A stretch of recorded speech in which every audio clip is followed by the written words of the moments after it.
see you, man. I'm good. Glad seeing you, King.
Shalom, shalom, shalom, Israel.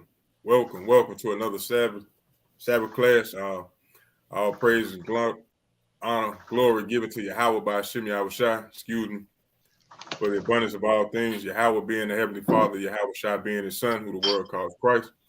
And it's an honor, it's a privilege to be able to come before you, as always, to be able to edify you. Nonetheless, happy Sabbath to you all. Tonight's class is going to be taught by the mighty brother Yakub. So I'm going to pass the reins to my brother. Shalom, shalom, Israel. Shalom, brothers and sisters. Happy Sabbath to you all again. And before we start this lesson off, we'd like to give all praises and honor to Yahweh by Hashem, Yahweh Shai. And for you brothers and sisters that's new online, that means the Father, which is Yahweh, and His Son, which is Yahweh Shai. All praises, And tonight's lesson is called Divide and Conquer. You know, divide and conquer is what's been going on with the so-called Black and Hispanic and Native American community. You know, here in Babylon, we have witnessed so much division, you know, so much disinformation against each other, you know. So we've been pressured by our enemies, and the reason why we are separated because it's been a propaganda to keep the children of Israel forever coming together. So we have an example. We're going to use a couple of scriptures and go back to the origin on how we separated from the beginning. And this was prophesied by our forefather Jacob.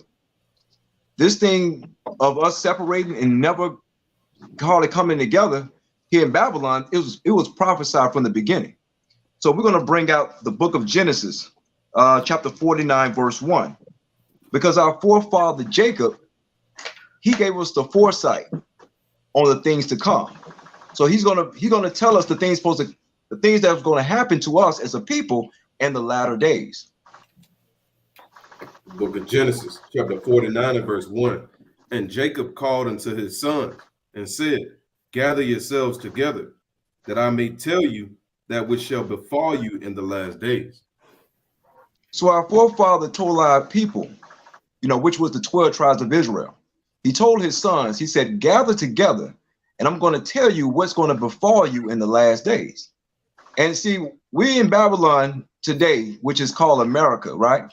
We are in the Americas, majority of the 12 tribes.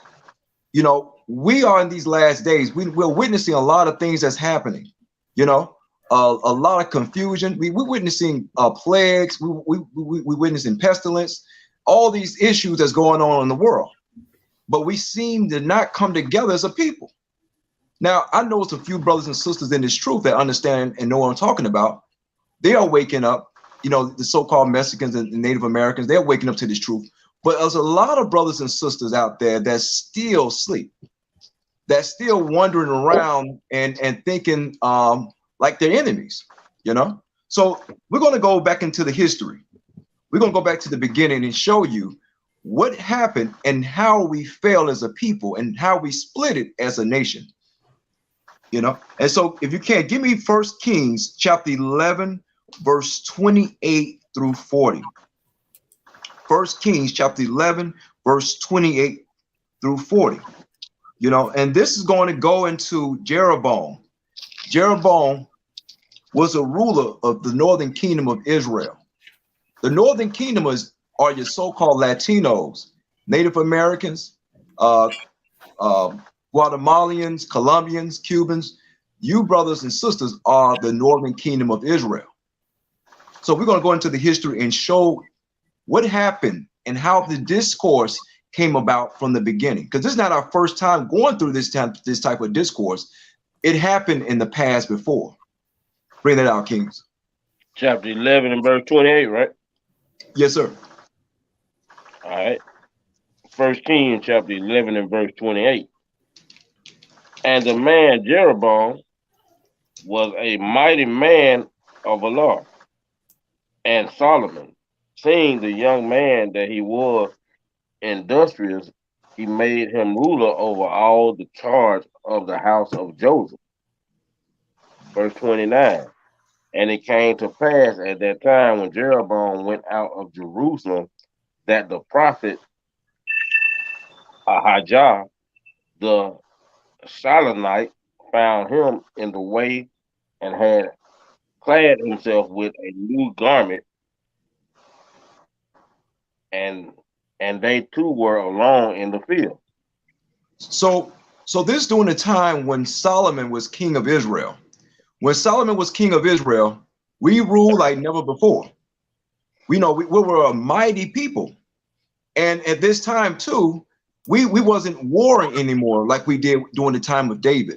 We was prosperous. But at the same time, Solomon taxed our people. In order to keep the kingdom running at a high rate, he taxed Israel, you know.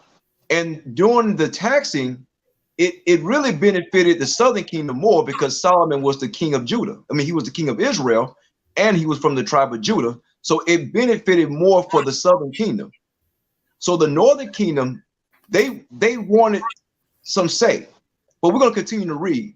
But the prophet right here was sent by the Most High. His name was Ahijah, and the Lord sent him to speak to Jeroboam. Continue, King. Okay. What we on 30, right? Verse 30. Verse 30. And Ahijah caught the new garment that was on him and rent it in 12 pieces. Verse 31. And he said to Jeroboam, take thee 10 pieces, for thus saith the Lord, the God of Israel, behold, I will rend the kingdom out of the hand of Solomon and will give 10 tribes to thee. So you see that garment, that new garment represented Israel. You know, it was symbolic. It represented Israel. And so he tore that garment into 12 pieces. And he gave Jeroboam 10 pieces, right? Representing the 10 tribes of Israel. And the other 2 he kept, because that was for Solomon. And that was for his lineage, which is David's lineage, which is the tribe of Judah. So we're going to continue to bring it out so you guys can understand that this is the beginning of the division of the tribes of Israel. Bring it out, Akeem. Verse 32. But he shall have one tribe for my servant David's sake, and Jerusalem's sake, the city which I have chosen out of all the tribes of Israel. Verse 33. Because that they have forsaken me and have worshipped Ashtoreth, the goddess of Zidonians, Shemos, the god of the Moabites, and Milcom, the god of the children of Ammon, and have not walked in my ways, to that which is right in mine eyes, and to keep my statutes and my judgments, as did David his father. You see, it says, as did David his father, because it wasn't the whole tribe of Judah that worshiped other idols. It was Solomon that went off. He went off. So he represented the tribe of Judah because he was the king. But he went off, and due to him going to serve other idols and worship their other gods, because he had a lot of other nationalities, other women. You know, he had 700 wives and 300 concubines, and those concubines were other nations. You know, and he started to serve their gods. So this is what it's going into. So as Solomon began to serve other gods, the Lord said he was going to put the kingdom in someone else's hands. You know, continue, King. Verse 34. Howbeit I will not take the whole kingdom out of his hand, but I will make him prince of all the days of his life, for David my servant's sake, whom I have chosen, because he kept my commandments and my statutes. Verse 35. But I will take the kingdom of his son's hand. But I will take the kingdom out of his son's hand and will give it unto thee, even 10 tribes. So the Lord was going to take the 10 tribes from out of Solomon's hand, where he had power and leisure to control the whole nation of Israel. The Lord stripped those 10 tribes from him, and now he's about to give it to Jeroboam. Continue, King. Verse 36. And unto his sons will I give one tribe, that David my servant may have a light always before me in Jerusalem, the city which I have chosen me to put my name there. Verse 37. And I will take thee, and thou shalt reign according to all that thy soul desire, and shall be king over Israel. Verse 38.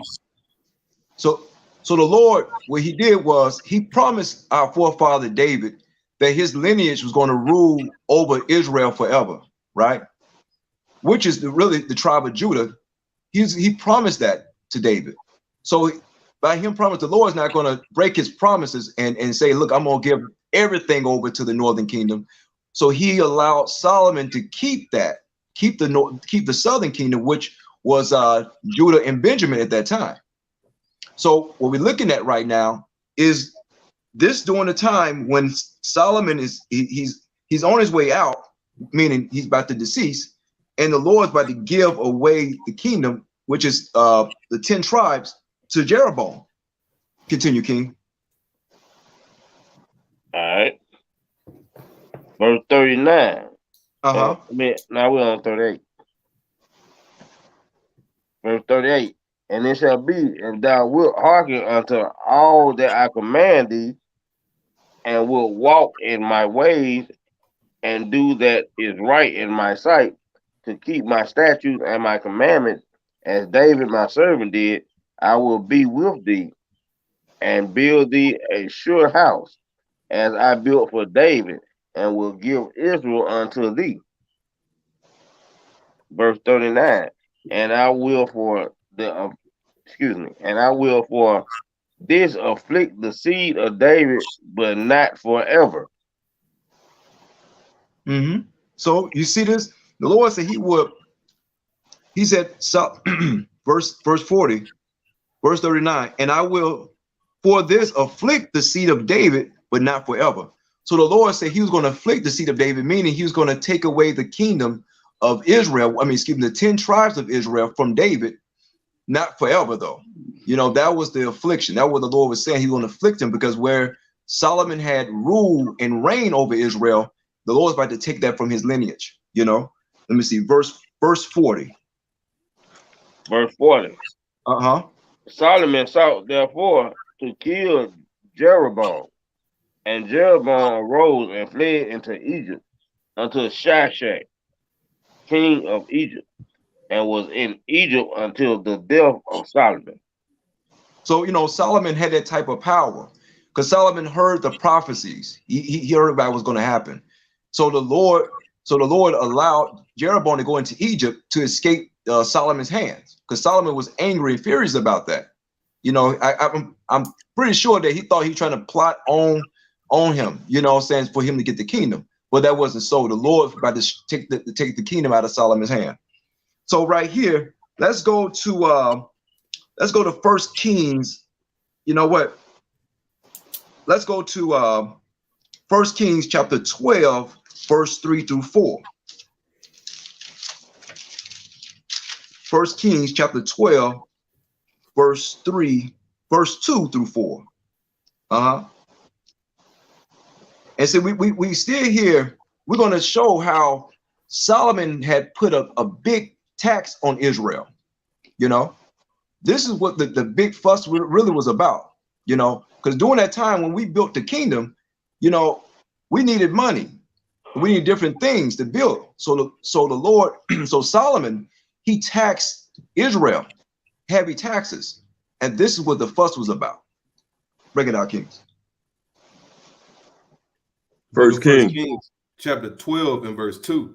And it came to pass when Jeroboam the son of Nebat, who was yet in Egypt, heard of it, for he was fled from the presence of the King Solomon, and Jeroboam dwelt in Egypt.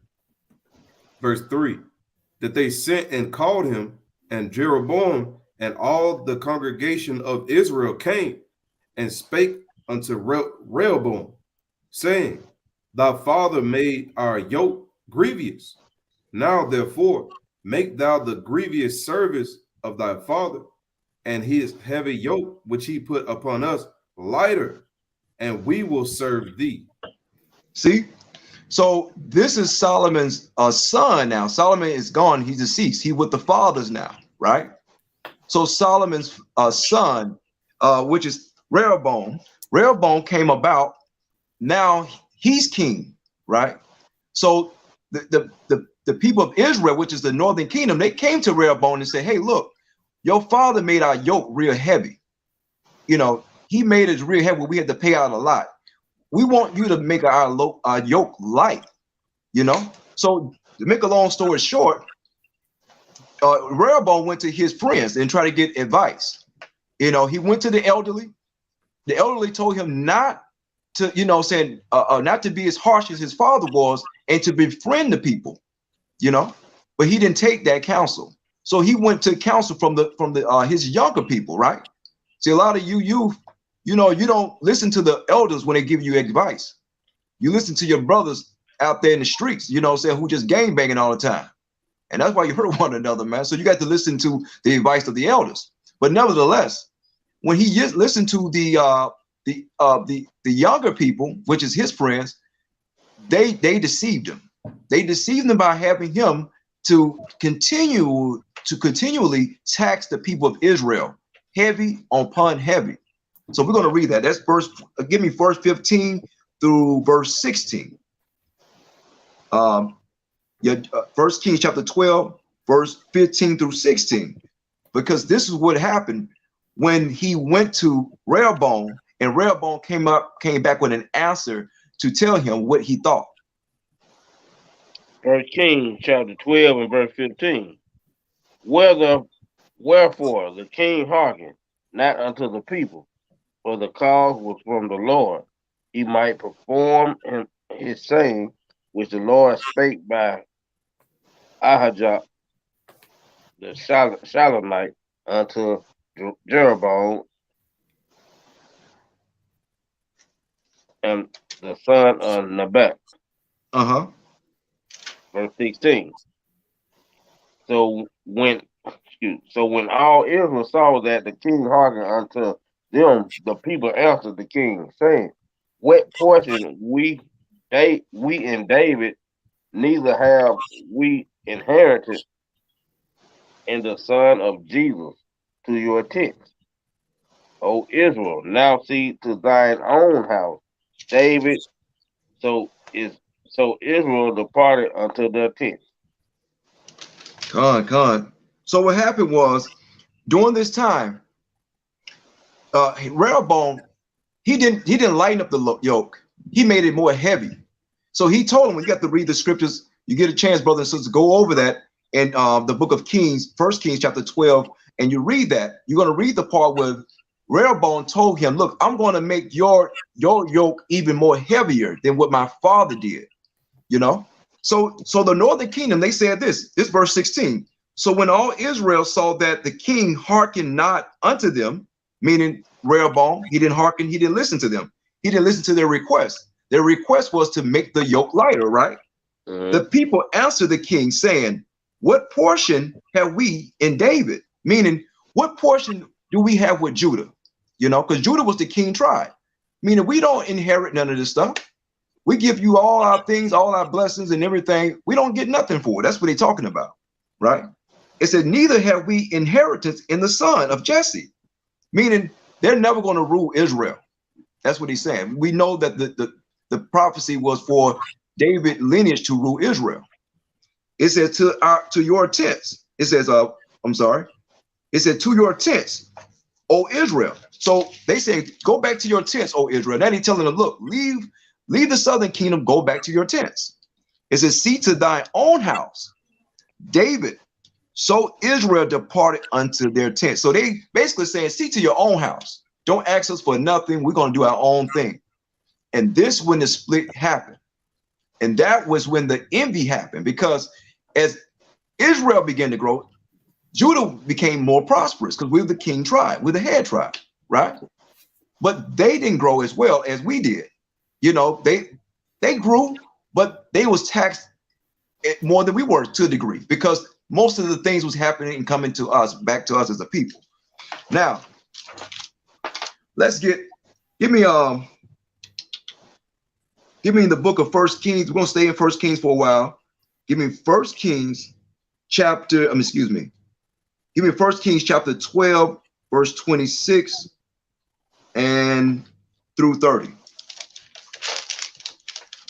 Because we're gonna go into idol worshiping. Because this will happen as they began to leave Israel. They left the tribe of Judah and they wanted to separate. They began to serve other idols. They began to go off. The book of First Kings, chapter 12 and verse 26. And now Jeroboam said in his heart, now shall the king return to the house of David. Verse 27.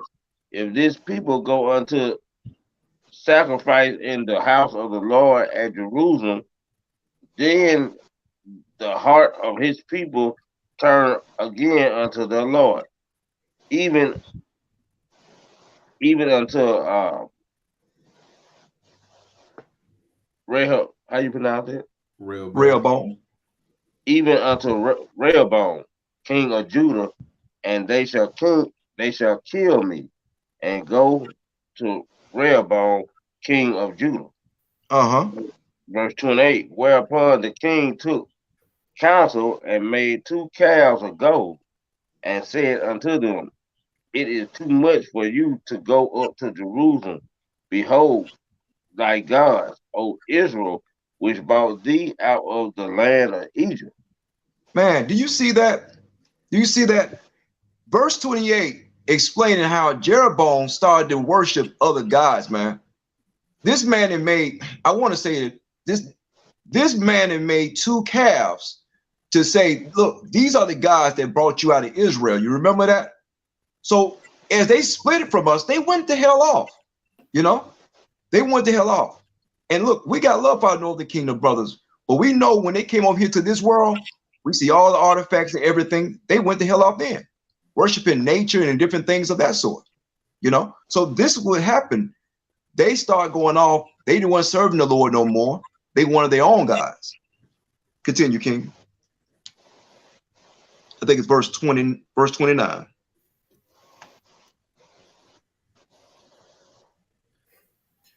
All right. The book of First Kings, Kings, chapter 12, verse 29. And he set the one in Bethel, and the other he put in Dan. And this thing became a sin, for the people went to worship before the one, even unto Dan. And he made the house of high places, and made the priests of the lowest of the people, which were not of the sons of Levi. See, and that's what happened. That's what happened. You know, Jeroboam, he began to bring in his own priests, right?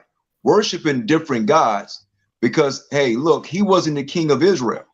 I mean, he was the king of Israel, which is the 10 tribes, but he had separated. He separated. So he wasn't the king of the whole Israelites. So he started to, look, worship other gods and have his own priests. And that's why it says, and he made an house of high places and made priests of the lowest of the people, meaning the lowest of the people that don't know how to do the priestly acts. You know, these people was, you know, they don't know anything about doing what the Levites did. Because if you brothers and sisters didn't understand that the Levites, they were the priests of Israel. All our sanctifications, all our sacrificing, different ways of worshiping, we went to the Levites for that, you know. So Israel, which is the Northern Kingdom now, they began to do their own thing, and they bought the lowest of people, right? Man, you know, mainly, you know, sorcerers and different things of that sort. Brothers and sisters that already had that in their spirit, he brought those people to do all the priestly acts, you know. So let's go some more. Let's get some more history on this thing, man, and show you how the division came about. Let's get Jeremiah chapter 3, verse 1. Then we're going to go to 7 and verse 8. That's the book of Jeremiah chapter 3, verse 1, verse 7 and 8. And so when Israel went off, right, which was the Northern Kingdom, then Judah started to go to hell off, you know, which was the Southern Kingdom, right? Because look, we want to be like them. We always want to be like the other nations at the end of the day. You know, we want to worship other gods. So Judah wanted a little taste what the Northern Kingdom was doing, right? Read that for me, Kings. The book of Jeremiah chapter 3 and verse 1. They say, if a man put away his wife, and she go from him, and become another man's, shall he return unto her again? Shall not that land be greatly polluted? But thou hast played the harlot with many lovers. Yet return again to me, said the Lord. So the Lord said, hey, look, it's a saying out there, right? It's a saying out there that a man should put away his wife if she go a whoring, right? So that's what happened. Israel, we went to whoring. Black and Latinos, if you're out there listening, our brothers and sisters, you went to whoring. You started to serve other gods, man. And that's what the Lord is saying. The Lord said he should have divorced you and put you away, like a man that put away his wife, that go out there in the streets and start sleeping around, start the whoring. Verse 2. Excuse me. Go to verse 7 and 8 for me. The book of Jeremiah, chapter 3 and verse 7. And I said, after she had done all these things, turn thou unto me. But she returned not, and her treacherous sister Judah saw it. Man, and I saw it. You see that? The Lord said, hey, look, she did all these things, but I still told her to turn back from that thing. Then her treacherous sister Judah, and then she did the same thing.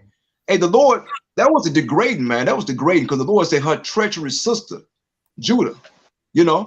We was once men and kings of the earth. Saying the Lord called us women now, sisters now, man. Because that's what happened when you go off and you start to go into whoring. The Lord, he called you different names now, because you're not acting like the Israelites. Right. You're not acting like his chosen people again. So Judah, which is the southern kingdom, which were our people, so-called blacks, we went the hell off as Israel went the hell off. Read verse 8 for me, King. Verse number 8. And I saw, when for all the cause whereby backsliding Israel committed adultery, I had put her away and given her a bill of divorce. Yet her treacherous sister Judah feared not, but went and played the harlot also. And see, look at that. The Lord had already gave a bill of divorce to the northern kingdom. He's like, look, you want out, you can have out, But the Lord still spared them. He's still going to spare them in the long run, because that's what mercy he has for his people. But he said his treacherous sister Judah followed right behind him and did the same damn thing. We went off. We started to worship other gods. If your brothers and sisters didn't understand and didn't know why we in these conditions today as a people, we went off serving other gods, man. This is the main thing. This is the cake, that happened to the Israelites. This is our plot, because we didn't want to be together as a nation again.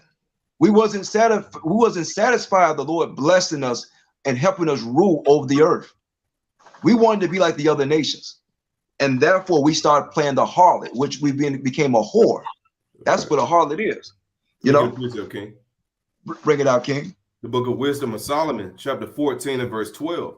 For the devising of idols was the beginning of spiritual fornication, and the invention of them the corruption of life. Right. So the devising of idols, serving other gods, that's the beginning of spiritual fornication. Right. Committing adultery against the Most High. Right. Going against all the ways that he has set up for us. Right. And it says, let me get this verse. You go ahead, King. Go ahead. Come on, man. That's the beginning of spiritual wickedness, man. Idol worshiping, man. Because we don't understand, when you start to serve other gods, you don't have the Most High in your mind. You have that idol in your mind. That material, that thing you conjured up. You have that thing in your mind. You don't have the Father anymore, man. So your spirit have left. You became wicked, man. So let's get the book of Ezekiel, chapter 7, verse 1, right? See, for Yahweh, when Judah went the hell off, he started to send the heathens against us, man. See, when we didn't want to serve the Father anymore, we didn't want to be a nation again, and be in all our glory and all our awe. The Lord sent the heathens against us, man. Just like today, when you don't want to work together in your communities, so-called black people, hey, what happened? The cops come at you, right? They come beating down your neighborhood, taking you down. Because, hey, you don't want to work together, man. You could have policed your own communities. Right. But the Lord would send the heathens after you, man. That's right. Bring it out, Kings. Ezekiel. Book of Ezekiel, chapter 7, verse 1. Moreover, the word of the Lord came unto me, saying, Also, thou son of man, thus said the Lord God unto the land of Israel, the end is come upon the four corners of the land. Mm-hmm. Keep going, brother. Let me read. Let me get some on that. It says, "Also, thou son of man, thus said the Lord God unto the land of Israel, the end is come upon the four corners of the land." So the Lord said He is sending an end to the four corners of the land, meaning the whole land of Israel, meaning you Israelites. The Lord said, "This is going to be your end right here." You know, that was the last time we actually ruled and reign in a righteous manner. Now we have kings after that, but that was like the last end of it. So the Lord has sent the heathens against us. If we begin to read, continue, King. Verse 3. Now is the end come upon thee, and I will send mine anger upon thee, and will judge thee according to thy ways, and will recompense upon thee all thine abominations. You see that? So the Lord said He would recompense upon thee all thy abominations, meaning He would bring about judgment upon us for all our abominations, man. Us serving other gods, just like we do today. You know, we think we don't know why we catching hell here in America, you know, and in South America and elsewhere, and all in the islands, because we worshiping other gods, man. You start, you know, worshiping an abominable white Jesus, right? The pale-faced devil. The Lord will send evil against you, man. That's His way of recompensing you. You think the Lord going to bless you when you worshiping another God outside of Him? No, no. The Lord going to send.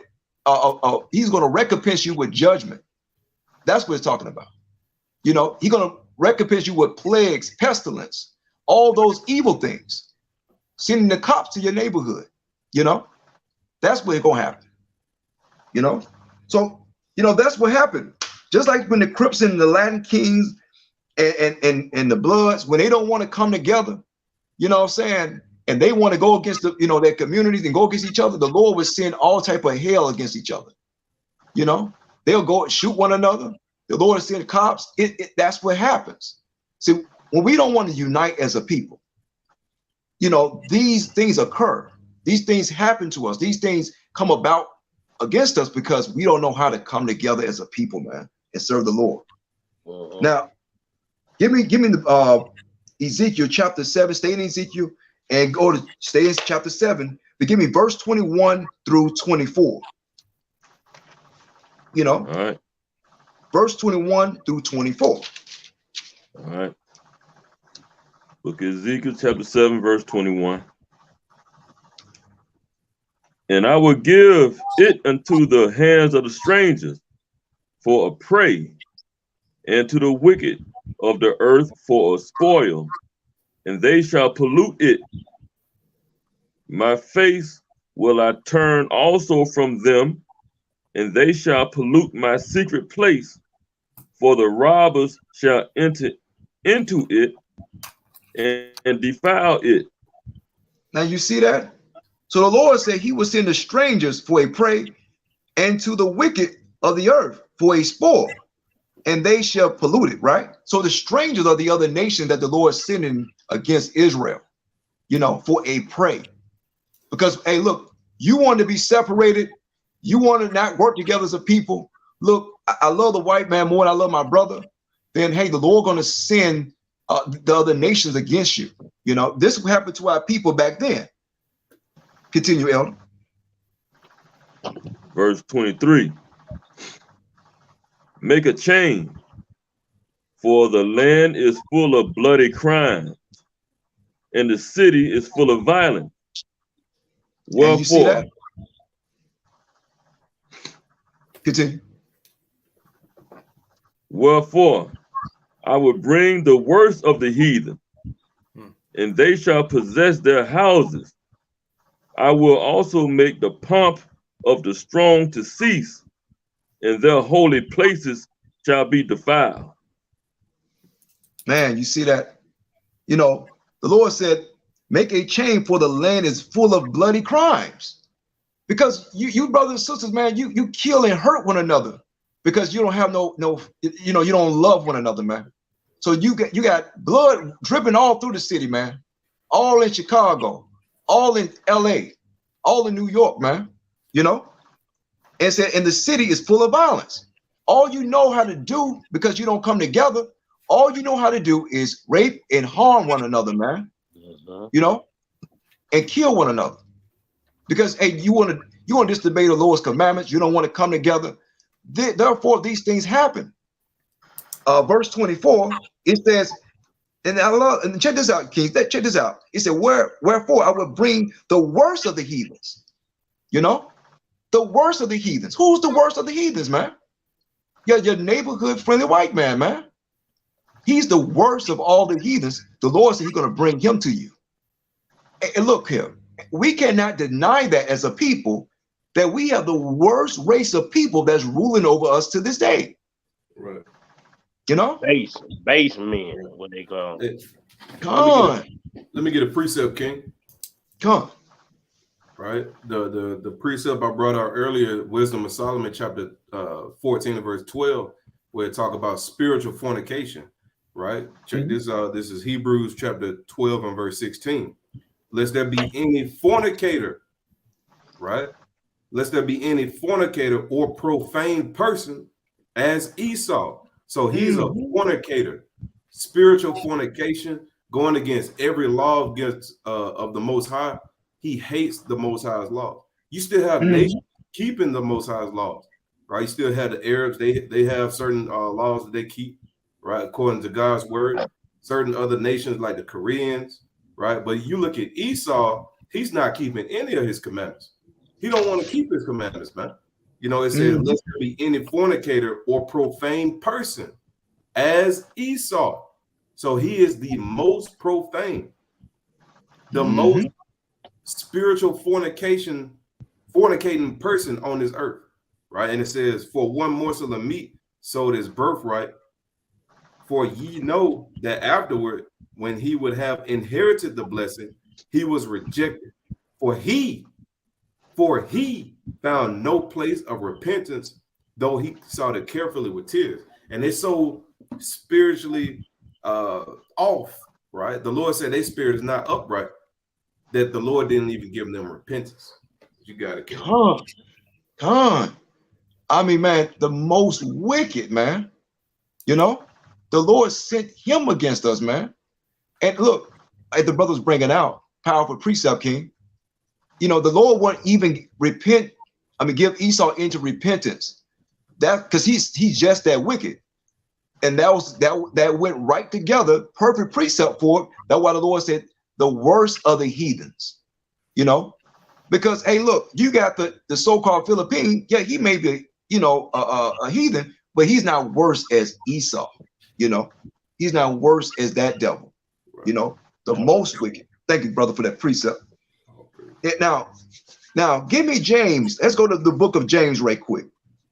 James chapter 4, verse 1 through 3, right? James chapter 4, verse 1 through 3, because of all this fighting among one another, and because, you know what I'm saying, because we've been conquered, our enemies came against us, man. Because now we're conquered now, man.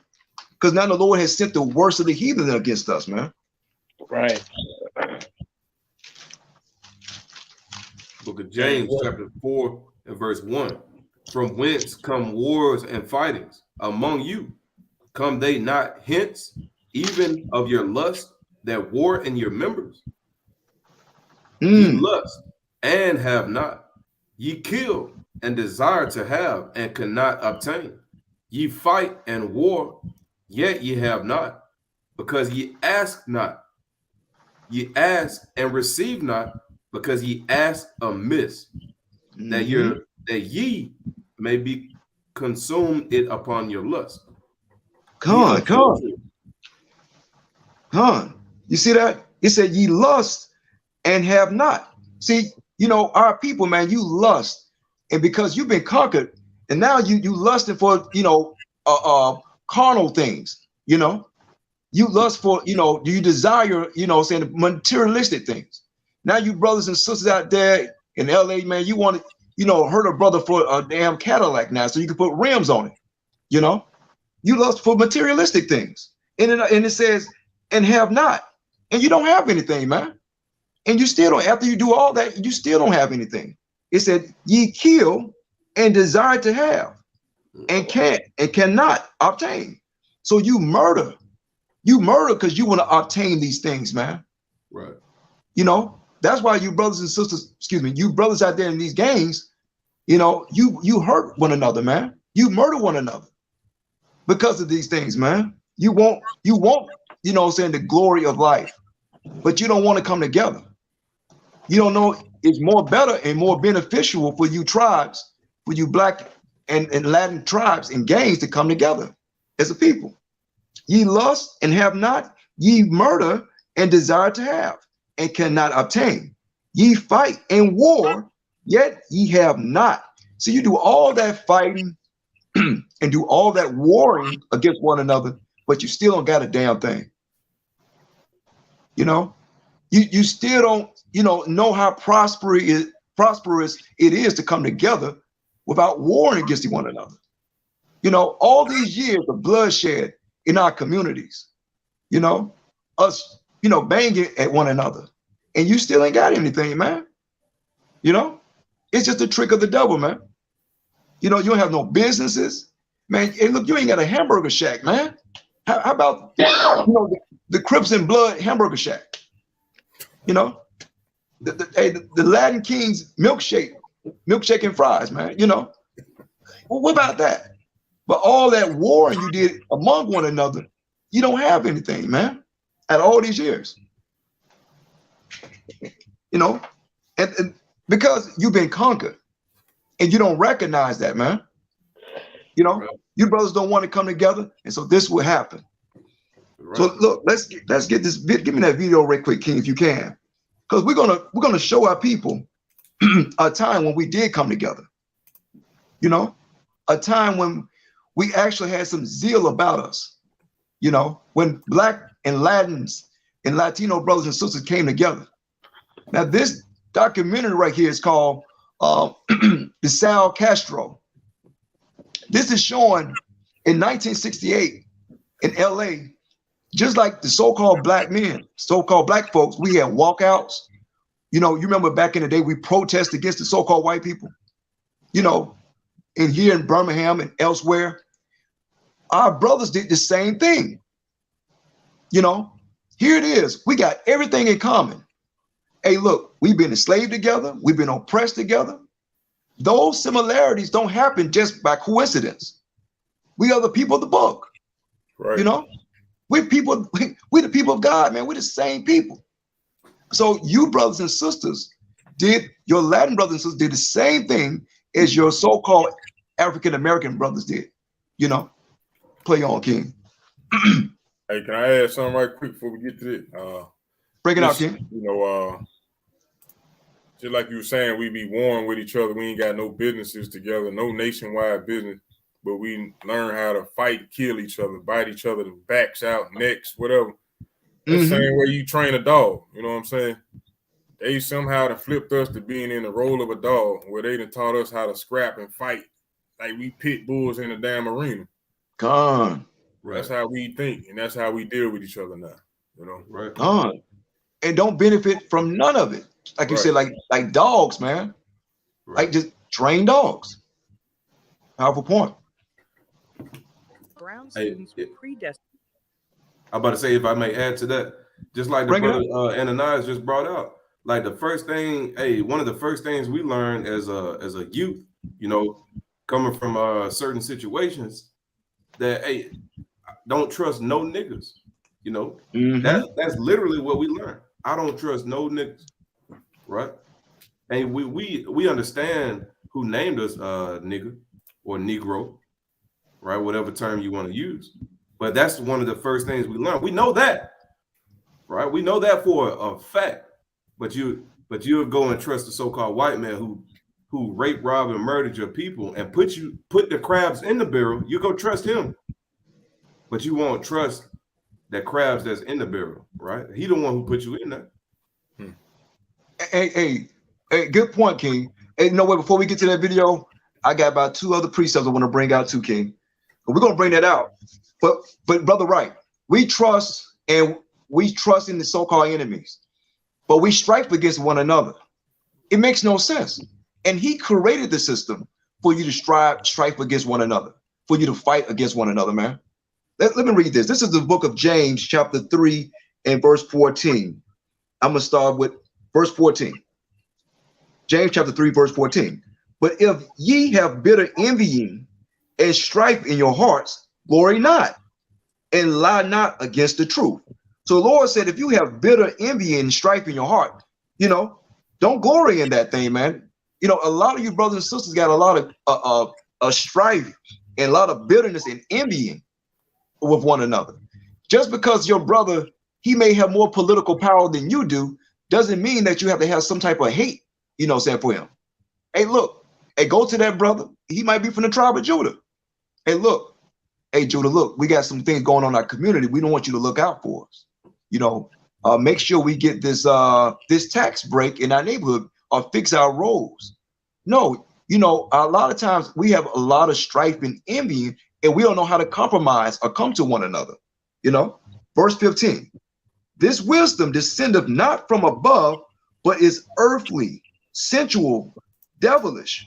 So that wisdom of having strife and envying, it doesn't do us any good. Like the scripture says, it's a earthly thing. It's an earthly wisdom. And it says sensual and devilish. It's sensual, it's devilish, man. For you to go against your brother, for you to go against the one that right in your neighborhood. Again, we've been oppressed by the same damn people. Why don't we just work together? Verse 16. For where envying and strife is, there is confusion and every evil work. So it says, for where envy and strife is, there is confusion. There's plenty of confusion in the Black and Latino neighborhoods all across America. Out of all that money, all that brain, and all that, people, we don't know how to come together. Therefore, it's confusion. Go ahead and bring out this video. So we want to show our brothers and sisters, this was a time when our people stood up and fought. And what these brothers did in LA, our Latin brothers, they took the same example what King and the rest of those people did during the civil rights days. They used that same method. And as you can see, it's right during the same time in 1968 as the civil rights. Bring it out, King. To work with their hands, not with their minds. And so they had no expectations of us. They didn't push us. They didn't demand that we learn. One man knew better, and he wanted better for his students. Sal Castro, a teacher at Lincoln High School, became the students' advisor and friend, and a strategic thinker in the campaign that none of them knew was coming, but which would engage all of them. We trusted him. I trusted him, literally with my life at the time. He brought to East LA the principles and practices of King and Chavez. Castro organized the Mexican-American Youth Leadership Conference with high school and college students. They formed a Chicano coalition and presented the school with demands for a broader curriculum. Castro knew he was putting his job at risk and perhaps even his life. It was a constant harassment. I used to get phone calls. You'll be dead by tomorrow. I was on a list called the Yankee Crier. People that there was a bounty on my head. It was Castro's guidance, but the students' demands. They included small things like more ethnic food, but larger matters too. More Mexican-American history courses, more Mexican-American teachers and counselors, and more schools. They pleaded and made speeches, and they got exactly nada. They just literally just patted us on the back and said, okay, fine, and nothing ever happened. Frustrating as that was, for Castro, the last straw came in a Time magazine description of life in East LA, stereotypes that went unchallenged even by Latino leaders. rollicking cantinas with the rat-tat-tat of lowrider cars cruising the boulevard and the smell of cheap red wine and greasy tacos. Okay? Now, that is insulting like a son of a bitch. I said, God damn, hey, we're in bad shape. So I think I'll have to take the upper hand real fast. Hey, By man, early hey, March of 1968, hey, brother, pause there 1 second, kid. Hey, yo, you know that's Judah and Issachar that love the rat-a-tat-tat with all that music and different. But the brother, what he was doing, he was a leader, just like we had leaders in our community. He was a leader for his community to fight for more teachers. And I know the sound kind of low, but the brother Chavez, he was a leader for his community, for the Chicanos, the Mexican Chicanos, right? He was fighting for more teachers, luncheons in schools. He was fighting for after-school programs and different things of that sort. So, but this brother, he's a true warrior in his community, man. He stood up and tried to, want the best for his people. The same way we was fighting. They were fighting the same time. Continue, King. And the smell of cheap red wine and greasy tacos. Okay? Now, that is insulting like a son of a bitch. I said, God damn, hey, we're in bad shape. So I think I'll have to take the upper hand real fast. By early March of 1968, the groups had exhausted all the usual remedies. Their recourse was direct action. The students were threatened with expulsion, with the withholding of scholarships, and some scholarships were indeed withheld. Nonetheless, more than 20,000 students in 5 East LA schools, Lincoln, Wilson, Garfield, Belmont, and Roosevelt, walked out. It was the first major mass protest against racism by Mexican Americans in the history of the United States. The Friday walkout, I cried. I mean,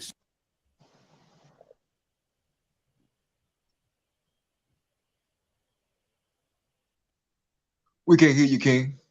Your mic was on mute. I was just saying, I didn't even know they had their own schools like that out there. I'm learning something new by watching this video. God. See these little kids, wave upon wave of kids coming out, fearing whatever, and doing it to change things for people they didn't even know. The educational process of Mexican Americans for over 20 years in East Los Angeles and throughout the Southwest has been disrupted by its failure to communicate with the Mexican American. That is the disruption. When 57% of the students at Garfield drop out year after year, there has to be a problem. We're not operating in a vacuum. Is that not the same thing that go on in our school system? Social injustice.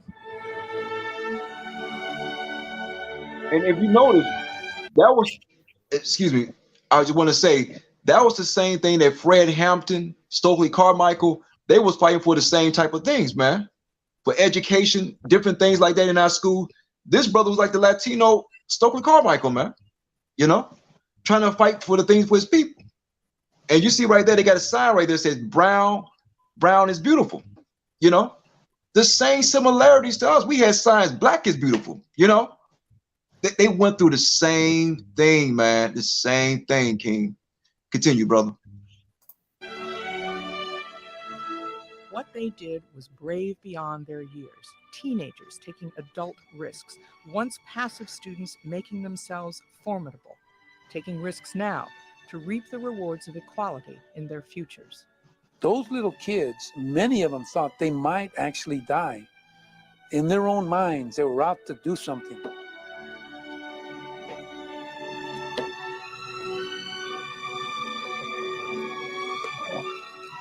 Hey, pause one more time, King. One more time. Look, when our people took a stand, to go into these sit-ins and the march, they felt like they was putting their life on the line.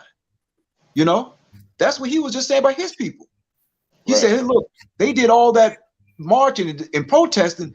They felt as if they was putting their life on the line. And our brothers and sisters did the same thing. They felt the same way here in Birmingham and elsewhere, Continue, King. Continue. Niños héroes. Start moving from here. Quiero los chavales que se descuenten de aquí porque ahorita va a ir un pedo en la fregada. So everybody starts splitting, man. I mean it. Unfortunately, the next few days saw the peaceful protests become violent. And the police just went in. Same thing, man. You don't ever see Esau attacking Esau school or their community. Only the Israelites. Then you know that is Israelites. We ain't the only one. It ain't just blacks, so-called blacks. And it started beating them viciously. It was ugly. You know, they were just yelling at us, you dirty spicks, dirty Mexicans, you know, who do you think you are? Few knew then that police in riot gear also beat up on students inside Belmont and Roosevelt High after teachers trapped them behind locked doors. This was the most gutless act the LA City Schools has ever been involved in. It was this dirty little secret. The newspapers and TV stations showed up, but Castro said the footage, as well as written accounts of the beatings, never saw the light of day. You ain't lying, because I never seen none of this. Never seen any of this. And look, if I may say this one thing too, like you said, I never seen none of this, man. We know us as a people never did. The media will never play this, man. And I wonder why. I wonder why. We say, King? We're going to connect the dots. We're going to connect the damn dots, man. This is why they would never show and display the things that happened to our Latin brothers, man. You know, the similarities, man. They'll never do it because we'll know automatically we'll start fighting together. We'll start coming back together. Continue. I think I got 2 more minutes on that thing. That's about it. You got Jeremiah 50:33. Hey, you already know that was it. Okay. Continue. You can break it out, King. And they were hoping that as a police and I'm sure the school board and the mayor, that this was going to stop us, that this was going to scare us. But it really just motivated everybody more. Meanwhile, participants recall that the high school walkout committee, the Brown Berets, and other student groups were infiltrated and monitored by the FBI and police. Once again, they always watching. Always infiltrate. Right. In hopes of stopping the growing movement, everyone was suspect. I still have visual memories of men up on top of roofs with long lenses, just taking pictures.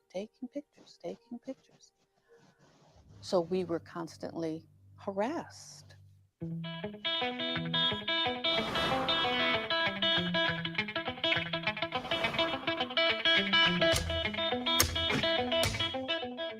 After 5 days of walkouts, tensions finally eased and students returned to school.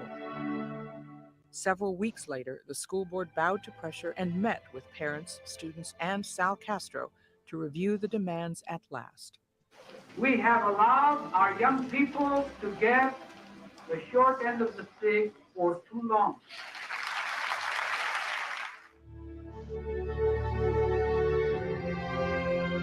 That's all I want to bring out, King.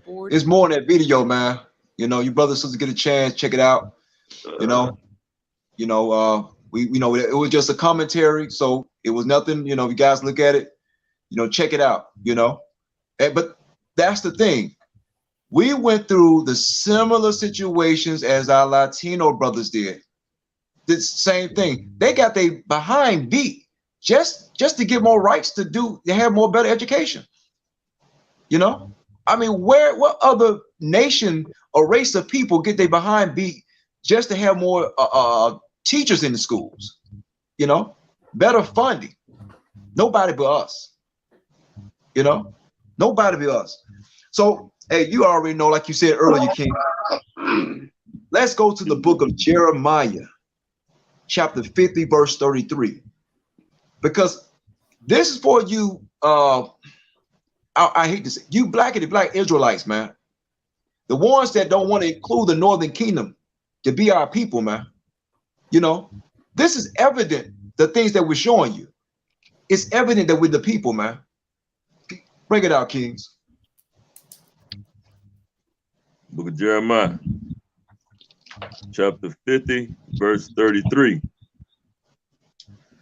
Thus saith the Lord of hosts, the children of Israel and the children of Judah were oppressed together, and all that took them captives held them fast. They refused to let them go. You see that? The scripture says the tribe of Judah and Israel was oppressed together. Name me two races of people that's in the same country being oppressed together, other than so-called blacks and Latinos. Huh? Name me two others. Read that one more time for me, King. For me, Elder. The book of Jeremiah, chapter 50, verse 33. Uh-huh. Thus saith the Lord of hosts, the children of Israel and the children of Judah were oppressed together, and all that took them captives held them fast. They refused to let them go. They refused to let them go. Our brothers and sisters wanted freedom, wanted rights. They refused to let them go.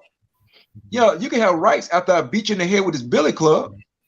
You know, after I shove you on the ground because you want more teachers than in your school system. Yeah, they refuse to let us go. They refuse to let us have some type of freedom and some type of restoration to our communities, man. They refuse to let us go, man. You know, they won't let us go from all this misery that we're going through, man. They won't let us breathe for a moment. You know, this what they do to us. And you mean to tell me you brothers and sisters still want to fight against one another? You know, instead of coming together? Man, you out your mind. Let's bring out the book of Numbers, chapter 32 and verse 13. Hey, let me get a Hey, precept. bring something out right fast. A lot of us just, well, I'll bring it out in a minute as you finish. I'll bring it out. Let me get a precept, King. Yeah. The book of Deuteronomy, chapter 28 and verse 46. And they shall be upon thee for a sign and for a wonder, and upon thy seed forever. It's talking about the curses, with the curses of Deuteronomy 28. The things that will befall the Israelites in the last days, all throughout society, all throughout, right? It says, and it will be upon them for, it says, there will be a sign upon them and a wonder upon thy seed forever, right? So these curses are upon us forever. Like the brother said, name another people that's going through it here in Babylon the Great, the mother of harlots, worse than the Israelites, worse than the blacks and Hispanic, right? You got people who bring up, oh yeah, the Asians, they had protests, and Irish people, they were slaves here. Well, when has the Irish man ever had his slave master last name, right? When is the Asian man, he still got his last name, right? You had the blacks and Hispanics who had the last name of their oppressors, man, who was beaten to them. They got them called after, got called after other names, man. Just like it tell you in Deuteronomy 28 and verse 37, and thou shalt become a proverb and thou shalt become an astonishment, a proverb and a byword among all nations, whither the Lord shall lead thee. And also the Lord said, you will leave your name for a curse. So when is the Asian man left his name? Or the Irish man, right? We're the only people who have left our name, right? So the blackity black brothers, man, you gotta realize that these are the Gentiles, man. It's the same thing that's going on over and over again, man. But now, it's going on. Now the so-called white man has taught you to hate your brother through his skin color, right? But before this, it was because he was a Gentile and you were a Jew. But now he switched it to show you, now you hate him because of his skin color now. It's the same thing over and over. You got it, King. Oh, my bad, brother Ezekiel. I thought you about to bring something out. Oh yeah, I just was saying not only in the United States, but all over the world. Well, the Israelites are, we,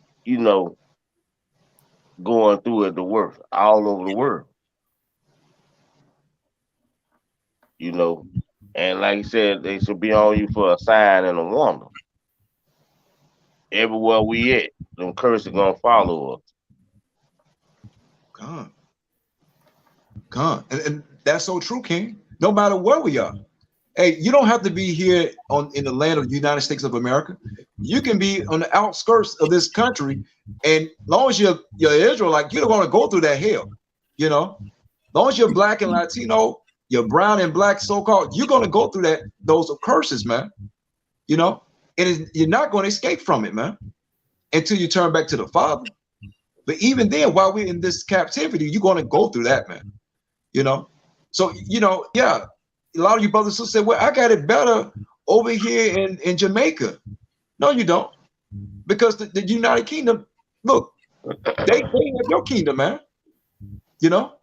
Well, I might have it better in Mexico because we got our own land. Man, look here, the white man ruling that land. Stop playing. You know? If he had a chance to blow that sucker down, he would. You know? If he ain't still use you as slaves, you're a commodity to him. That's why he ain't destroyed you completely yet. You know, he wants you to, pick his fruits and vegetables, man. Just like he wants us to work in his factories, work in his fast food joints. You know, what I call the pocket change. That's all it is for him. You know, but yeah, you still gonna go through these curses as the brother was bringing out. And see, as we begin, saying to understand that we're the people, we don't return back into the Father. The Father is going to allow us to be in this wilderness here in Babylon, because this is all Babylon is. It's a spiritual wilderness for us Israelites. This is not the actual wilderness we're going to go in, but this is a spiritual wilderness because we don't know which way to go. We're just here to survive. Let's bring this out. Bring out the book of Numbers, chapter 32, verse 13 through 15. The book of Numbers, chapter 32, verse 13 through 15. Because the Lord kindled an anger against us, man. This is why we are oppressed. Because the Lord kindled that anger against us because of our hard-headedness. The book of Numbers, chapter 32, verse 13. And the Lord's anger was kindled against Israel, and he made them wander in the wilderness 40 years. Until all the generation that had done evil in his sight of the Lord was consumed. And behold, ye are risen up in your father's stead an increase of sinful men, to augment yet the fierce anger of the Lord toward Israel. For if ye turn away from after him, he will yet again lead them in the wilderness, and ye shall destroy all this people. You see that? So for all you wicked brothers and sisters out there that want to harm and kill one another, don't have the spirit of trying to come together, the Lord said he's going to allow you to dwell in the wilderness for 40 years, for years. That 40 years, that's just symbolic. That's symbolic years of being in the wilderness. But the wilderness here in Babylon is a spiritual thing with us. So the Lord's allowing all you wicked ones to kill one another out. He allowed all these plagues to come against you until he destroy you off the land, till he destroy you, man. Because you brothers and sisters don't want to unite. You don't want to come together, and be obedient to the Father. So the Lord said he's going to destroy you, man. And this is what it says, verse 15. For if ye turn away from after him, he will yet again leave them in the wilderness. So the Lord said, if you turn away from me again, I'm going to yet leave you in the wilderness. After the Lord has sent the prophets out to speak, to tell you, look, you God's chosen people, that you need to come back to him. He said, for if ye turn away from after him, he will yet again lead them in the wilderness, and he shall destroy all his people. So the Lord said, look, if you turn away from me again, I'm going to destroy you. But this time when he destroy you, he's going to destroy you with those nuclear missiles. You're going to get Esau's punishment, man.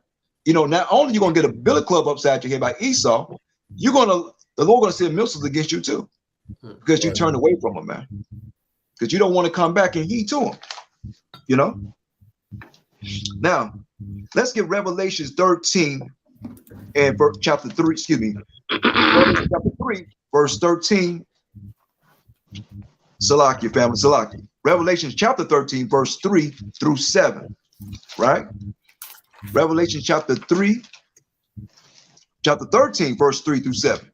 The book of Revelation, chapter 13. Oh, go ahead, you got it, bro. Book of Revelation, chapter 13, and verse 3. And I saw one of his heads as it were wounded to death, and his deadly wound was healed, and all the world wondered after the beast. And they worshiped the dragon, which gave power unto the beast, and they worshiped the beast, saying, who is like unto the beast? Who is able to make war with him? Come on. So it says, and I saw one of the heads as it is were wounded to death, and his deadly wound was healed. This deadly wound is talking about the Roman Empire, your so-called white man, right? Meaning this is when the Europeans came upon your shores and came to take you down. You know, this is when he came to the Americas, right? Let's continue, because it says, and I saw one of the heads as it were wounded to death, right? The Roman Empire, and his wound, his deadly wound, was healed, meaning he came back to life, you know, during his Renaissance age. You know, this when he came back to his power. You know, it said, and all the world wondered after the beast, right? And all the world wondered after the beast. The whole earth, hey, now they wonder after the beast. Now they want to worship so-called Jesus now, which is a white man now, you know, according to them. Wonder after the beast, wonder after their religion, Christianity, you know, which is nothing but, you know, fabricated, you know, it's fabricated because it's after Babylonian doctrines, you know, it's paganism. That's what it says, and the world wondered after the beast. Verse 4. Verse number 4. And they worship the dragon which gave power unto the beast, and they worship the beast, saying, who is like unto the beast, who is able to make war with him? And there was given. Come on. Now the beast is talking about the so-called white man, if you guys didn't know, right?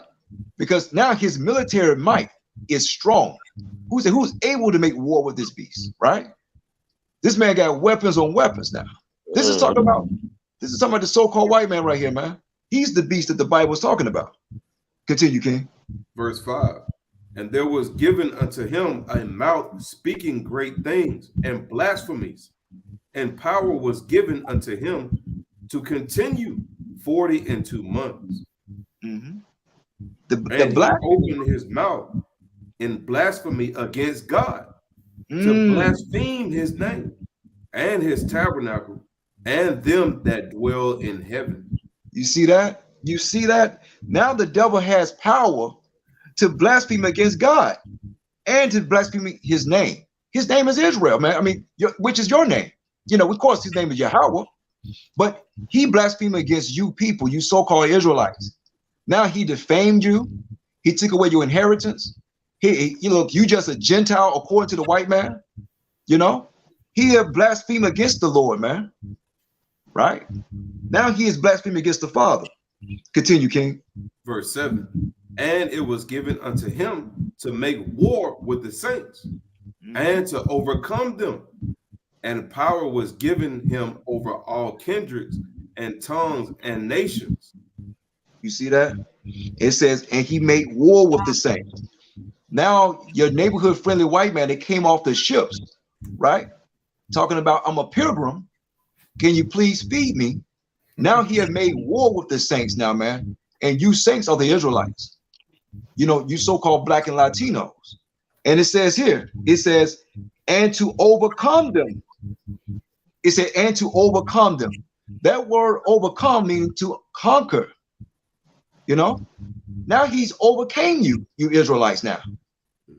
Now he has separated you, right?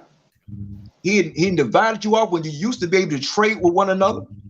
You know, the Mexicans used to be able to come over here to America to trade with the tribe of Reuben and the tribe of Gad, which is the Native Americans, right?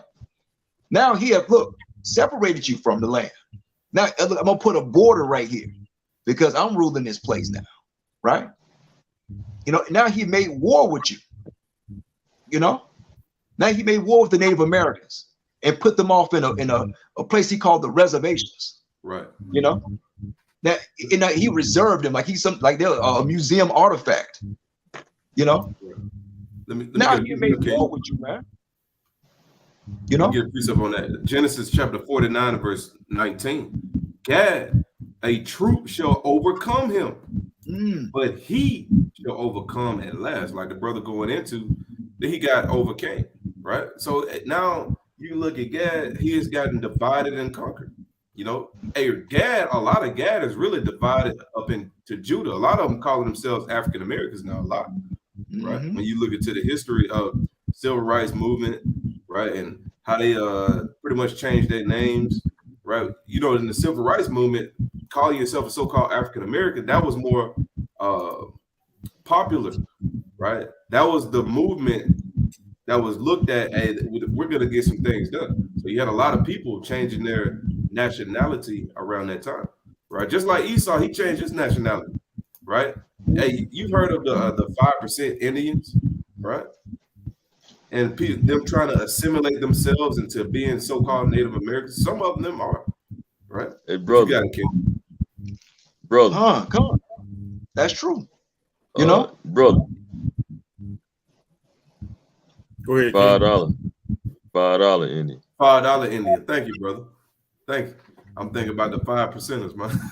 The $5 Indian, brother. Thank you, brother. All right. And the Lord gonna make change out of them, man.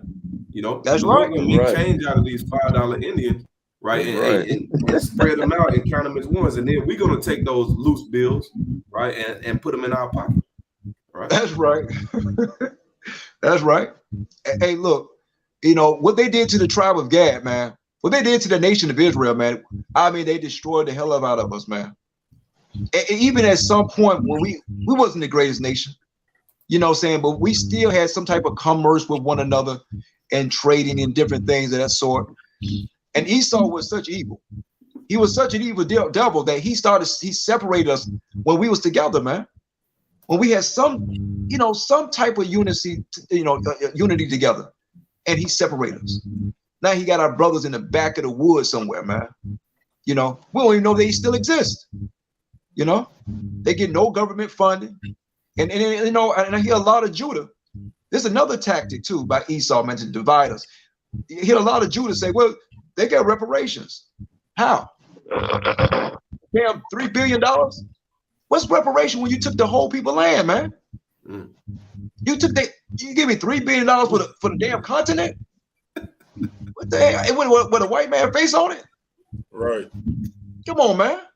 Okay, that's reparation for $3 billion with Benjamin Franklin faces on it.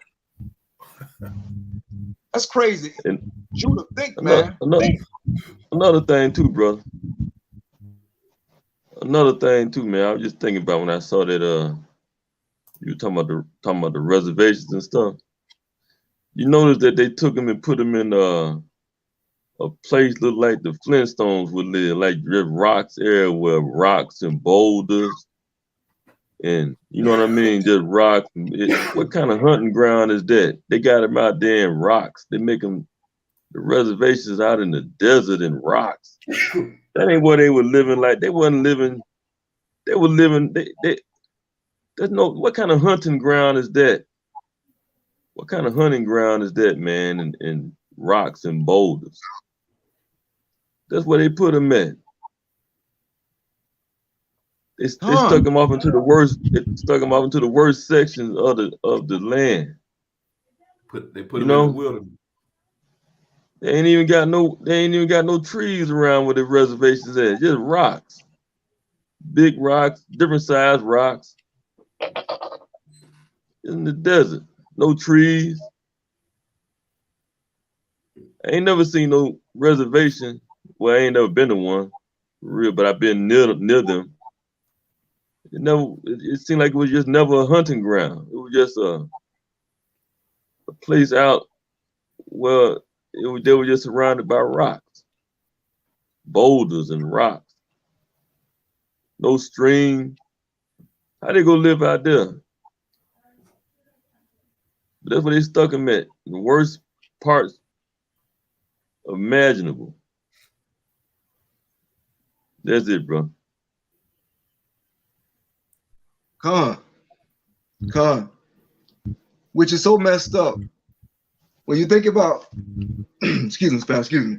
When you think about how they did Gad, how they came against Gad, like you said, Elder, that was a heavy point. A heavy point. Gad wasn't living in the damn mountains. He lived in the flourish of land, the best part of the land, you know, where you had, you know, trees and you know, different things he can hunt. But here, you know, Esau gonna put him in the back, you know, like you said, with the boulders, big stones. Excuse me. Slakia, fam, Slakia. With stones and granite at. That's what he did to our brothers. But this is what happens when he divides us as a nation. He destroys all together. You know, and it's the thing, you know, we taught Esau when he came over here, we taught him how to live and how to prosper. We gave him nourishment. You know, brothers gave what they call it Thanksgiving now, that BS, they gave him nourishment and everything. But what they do, they put him in the back with the rocks, man. But this is why we have to come together as a people, man. So give me Isaiah right quick. Isaiah chapter 47, verse 6 through 9. Isaiah chapter 47, verse 6 through 9. Because, and look, Esau, he overcame us, right? Now we conquered. Now we conquered as a people. And now the Lord is angry. He said, Lord said, look, you already conquered my people. But let's continue. Let's read that. Book of Isaiah chapter 47 and verse number 6. I was wroth with my people. I have polluted mine inheritance and given them into thine hand. Thou didst show them no mercy.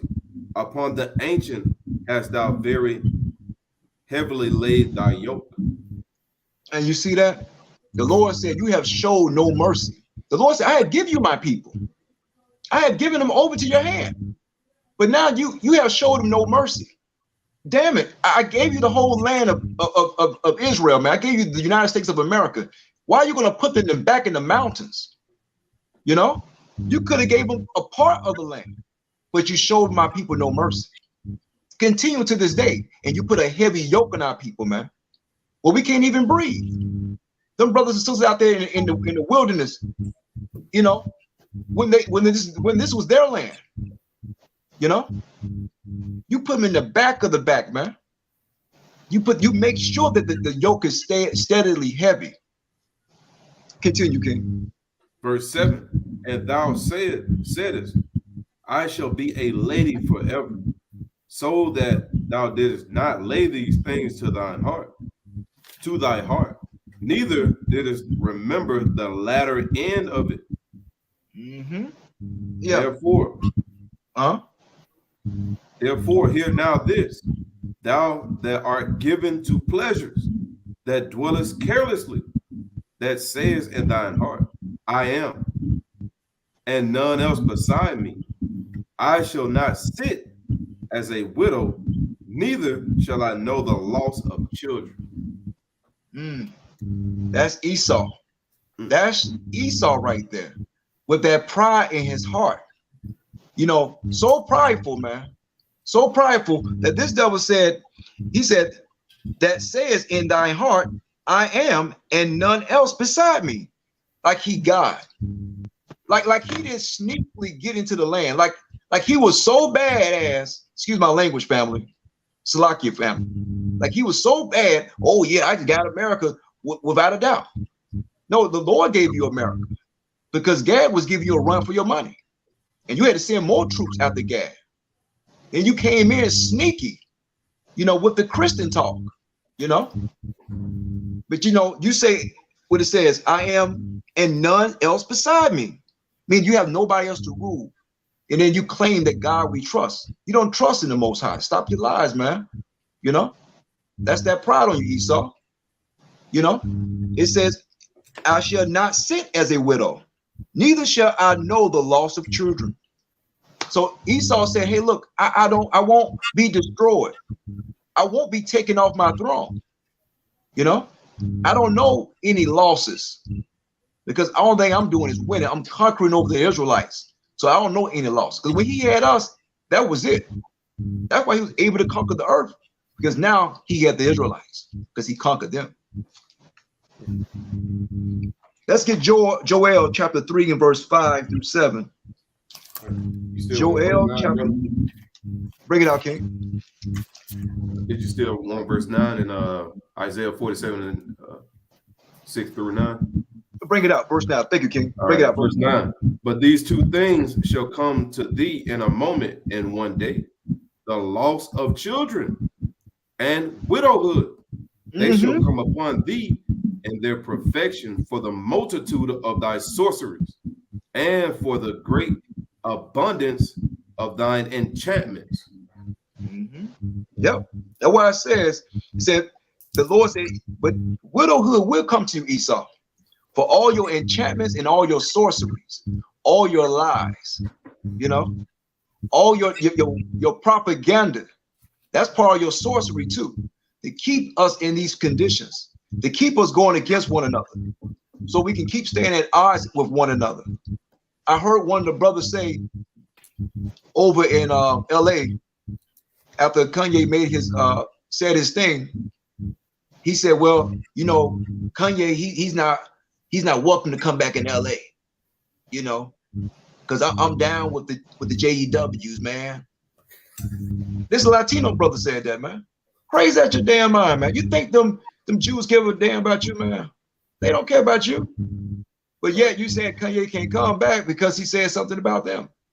I mean, that's your perspective, brother, but that's a brother, and that's his opinion, you know? But what are you going to do to the pastor that lied to you and lied to your folks and told you that you was Gentile? Are you going to tell him that he's not welcome back into your community anymore? But no, he can come and continue with the lies, though.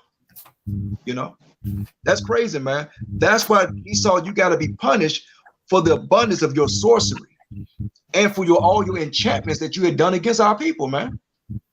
You know, all your enchantments, the ones that stay a Gentile, the ones that stay against one another, you know, continually trying to curse us as a people.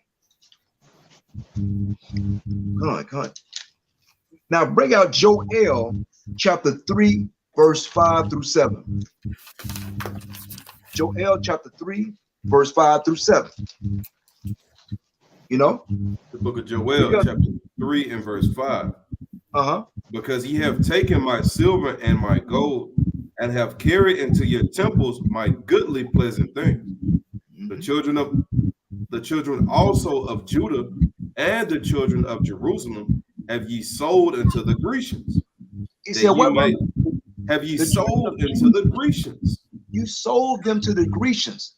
The Lord said, you had took my silver and my gold.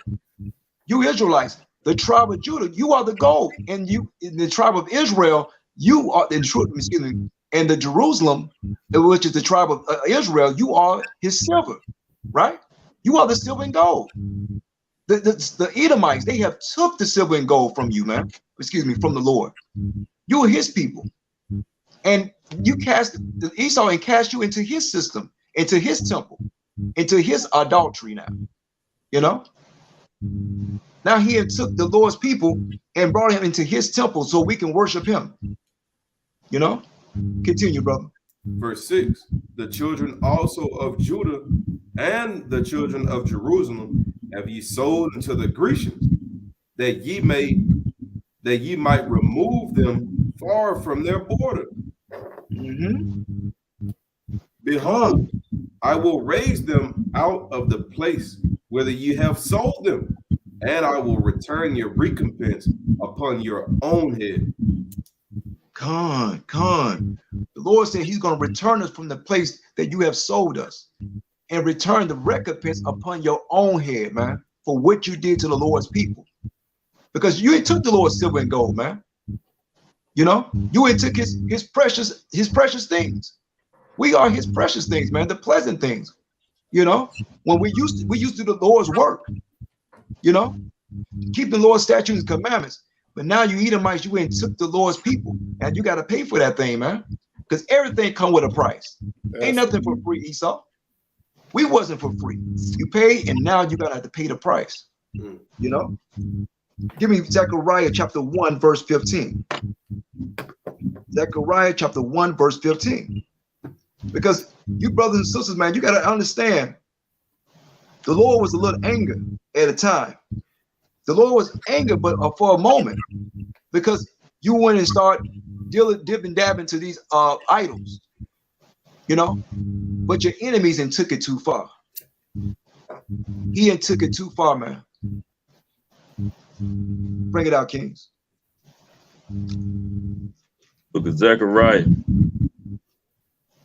chapter 1, verse 15. And I am very sore displeased with the heathen that are at ease, for I was but a little displeased, and they helped forward the affliction. You see that? The Lord said, I was but a little displeased, but the heathens have helped forward the affliction. You know, they have helped keep us in these conditions. You know, but now, by us not understanding who we are, we have a continual conflict against one another. That's forwarding the affliction right there. You know, just a simple thing of Esau not letting us know who we are. Now, I know it sounds simple, but it's not simple. Esau understands if we understand who we are, we return back to our Father, then we overcome him. Then we'll start overcoming him. But you know, but that's a simple thing, just so we can have peace among one another. But they help forward the affliction, you know, because the Lord said he was just a little displeased with our people. You know, yeah, we did wrong. We went off. But the Lord said, look, I still say that Esau went far. You know, now he ain't caused all these calamities to come upon our people. Now we don't know who the hell we are. We in the supermarket walking past each other, don't even know who we are. You know, don't know that's your brother. Going to school, talking about one another, not knowing that that's your that Mexican brother, that Latino brother right there, or that black brother and sister right there that you don't like. That's your brother, man. And you help forward the affliction, Esau. You know? Give me let's go to Jeremiah chapter 50. Going back to Jeremiah chapter 50, verse 51. Excuse me, chapter 51. Jeremiah chapter 51, verse 24. You know, because the Lord got to repay Esau for this thing, man. You know, he gonna have to repay it because Esau, what you did, you fought the affliction of discrimination. You know, you placed our kids in those cages when they try to come over here into the land. You know, you gonna have to pay for that thing, man. Right. You can't get away with all these things. Like the Lord said, he was just a little displeased with us. But he didn't mean for you to do all these things that you're doing today. But you have to pay it back. Bring it out, King. Book of Jeremiah, chapter 51, and verse 24. And I will render unto Babylon and to all the inhabitants of Chaldea all their evil that they have done in Zion in your sight, saith the Lord. Behold, I am against thee, O destroying mountain, saith the Lord, which destroyeth all the earth. And I will stretch out mine hand upon thee, and roll thee down from the rocks, and will make thee a burnt mountain. Lord said he's gonna roll you down from the rocks, you know? Right. Get out where you come from, the clefts of the rocks, man. Like I said in Obadiah. You know, like the elder bringing out, yeah, he's gonna roll you down like the Flintstone rock, man. You know, and make you a burnt mountain. You know, that's what's gonna happen because you fought the affliction, Esau. You keep us in demise with one another, man. So the Lord he's gonna destroy you for that. He's gonna destroy you for that, Esau. You know, bring out Jeremiah. We're gonna go back to Jeremiah. Jeremiah chapter 50, verse 35. Jeremiah chapter 50, verse 35 through 38. Because Babylon, man, the Lord knocking at your door for the things you did to his people. Oh, door to Babylon, you got to pay for that thing, man. Bring it out, King. Book of Jeremiah, chapter 50, verse 33. Thus saith the Lord of hosts, the children of Israel and the children of Judah. Oh, you wanted 35, right? Oh, hey, that's cool. Start with verse 33. All right.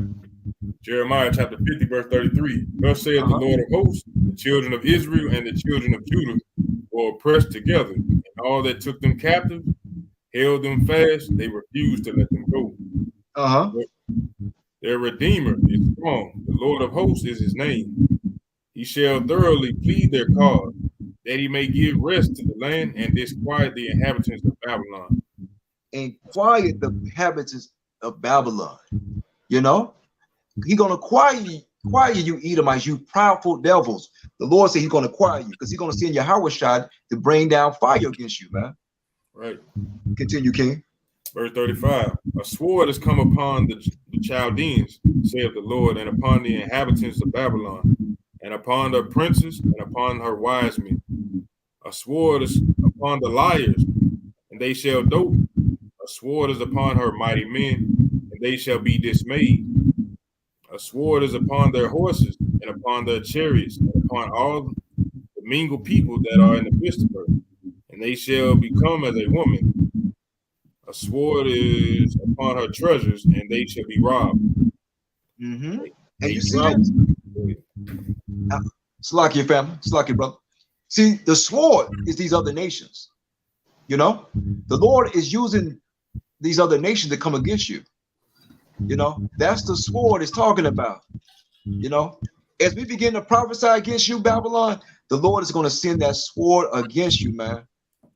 That's what's happening. That's the sword it's talking about. And that's why it says, and a sword is upon her treasures, you know, and they shall be robbed.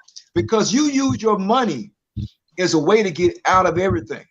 You know, the Lord's going to get you. He's going to use the sword at your treasures. And it says, and they shall be robbed. So now look, your money that you used to have, you know, that was backed up by gold and silver, now it's in digital form. You know, it's not worth anything no more, man. The American dollar used to hold weight. Now it's worthless. You know, I just heard the other day that, and I don't know if you brothers heard it or not, they said a gallon of orange juice is $10 now, man. Inflation. Gallon of orange juice. I seen that on the news the other day. You know, that's the Lord doing. He's robbing your treasures, Esau. He's sending a sword to your treasures. Continue, King. Verse 38.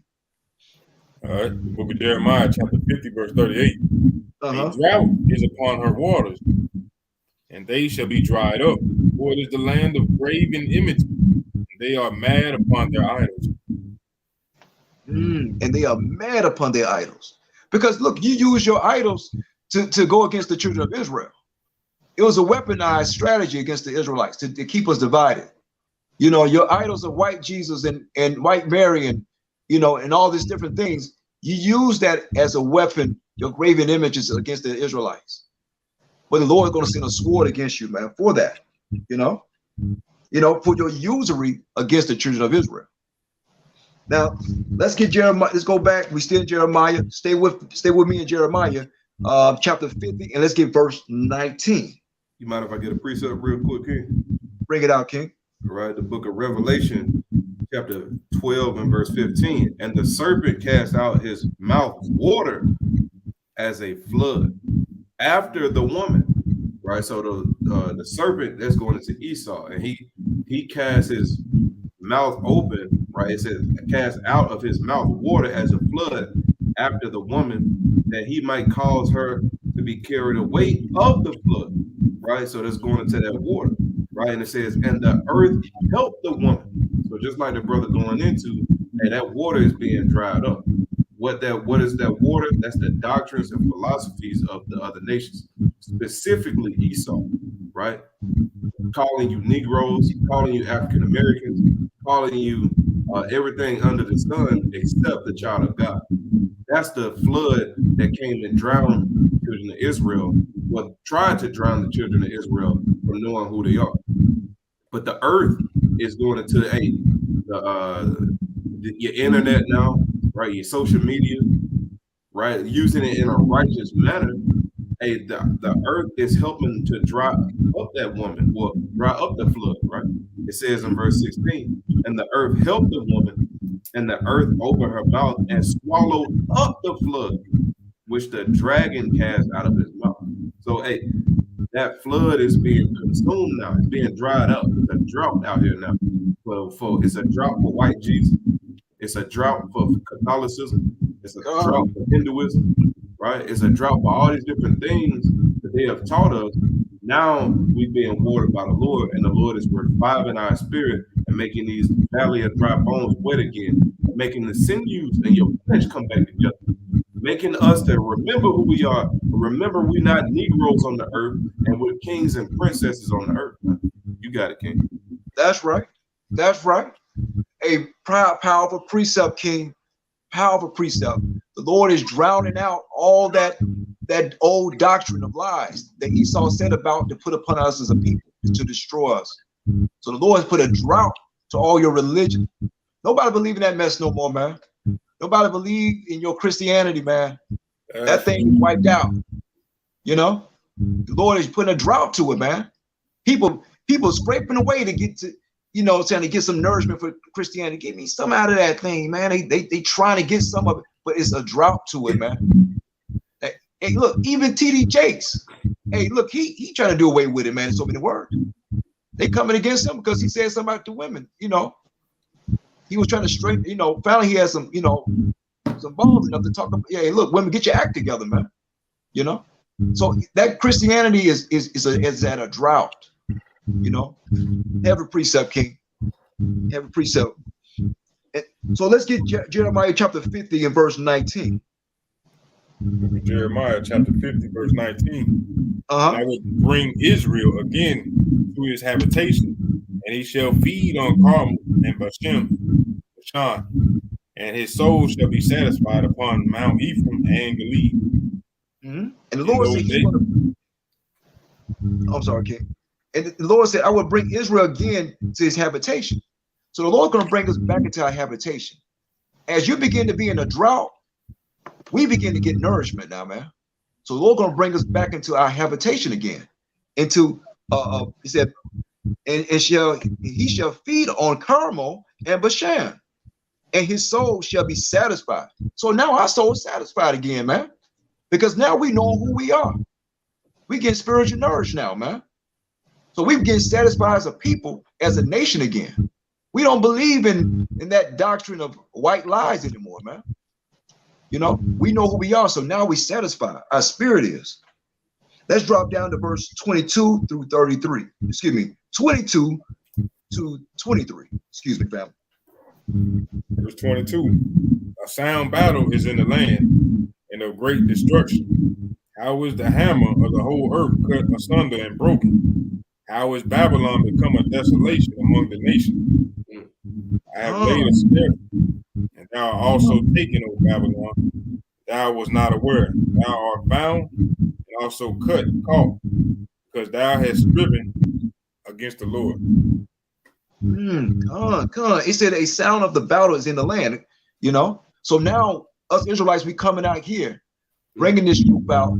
It's a sound of battle, man, in the land now, right? Because now we begin to wake up and know who we are. We begin to bring this truth out. It sounds like a battle, man. It sounds like a battle now, man. You know? And now all these other nations, they're against you. Now, this is a spiritual battle we battling with as the Israelites. We're not trying to battle against you, Esau, physically, but spiritually we are, you know? But the other nations, they come at you physical. Now, you know?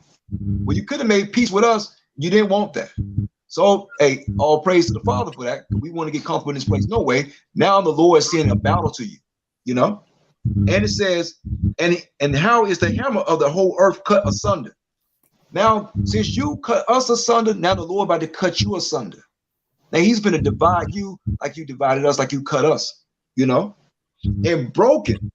So the Lord's going to break you, Babylon, you know, and you're going to be a desolate nation, man. You're going to be a desolate kingdom. Right. You know? But if I get a precept, King. Break it out, King. The book of Isaiah, chapter 9 and verse 5. For every battle of the warrior is with confused noise, and garments rolled in blood.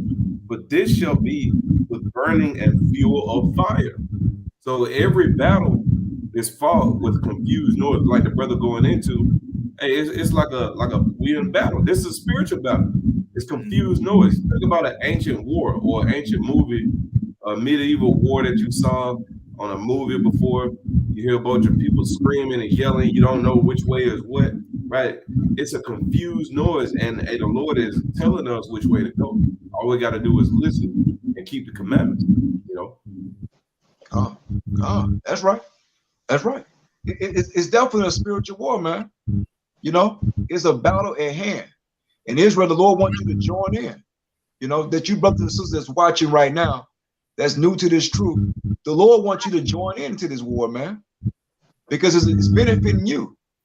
You know, it's benefiting your nation, your family, your community. This is the war for you.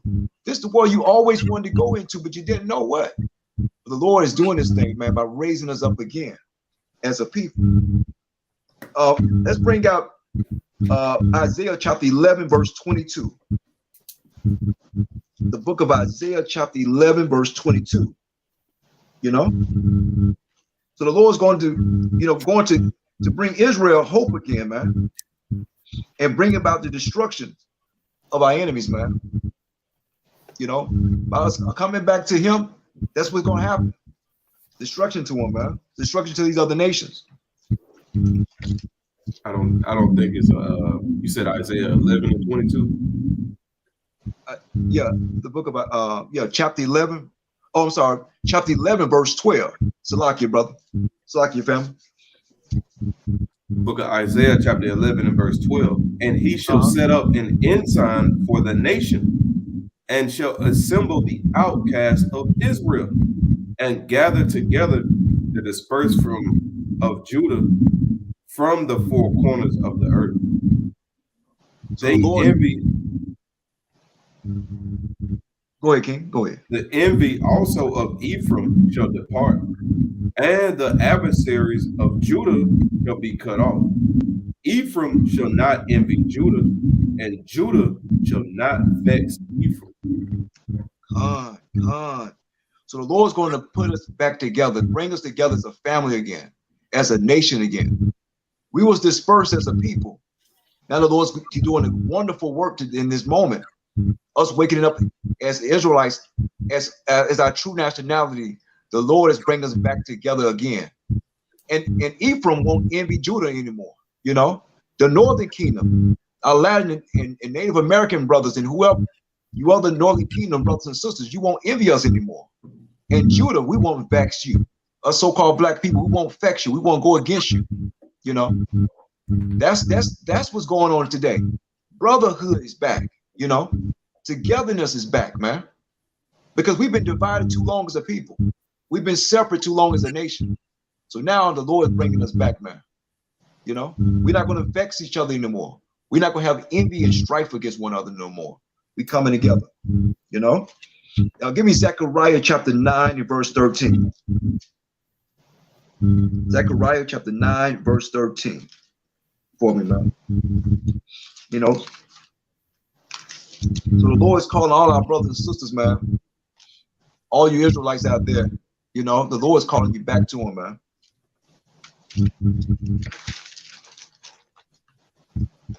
Look at Zechariah chapter 9, verse 13.